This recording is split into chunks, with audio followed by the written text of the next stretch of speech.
At ngayon narinig ninyo ang kwento, hindi lamang ng sakit, kundi ng pag-ibig. Ako si Juan, isang saksi, isang kaibigan, isang apostol na minamahal at natutong magmahal. Nasaksihan ko ang kaniyang pagdurusa, ang bawat sugat, ang bawat patak ng dugo, ang bawat sandaling tila wala ng pag-asa. Ngunit higit sa lahat, nasaksihan ko ang kaniyang pag-ibig.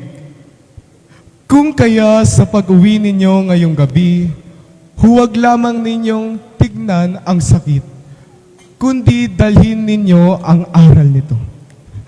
Agape o pag-ibig, pag-ibig na handang mag-alay, pag-ibig na handang magpatawad, pag-ibig na muling bumabangon. Muli, ako si Juan, at ito ang aking patotoo, na ang Diyos ay pag-ibig.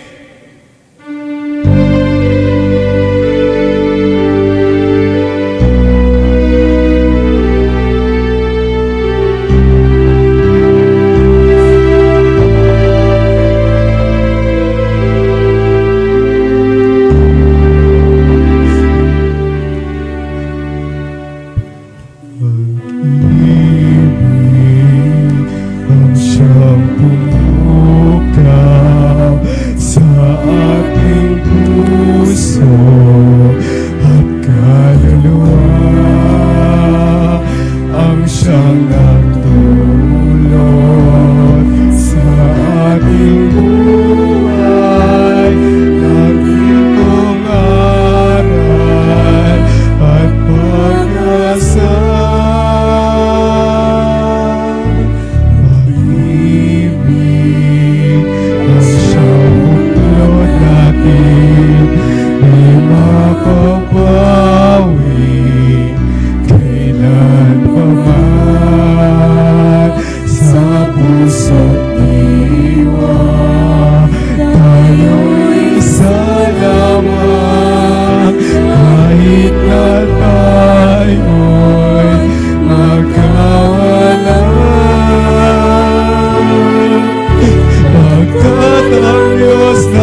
Diyos ang pag-ibig.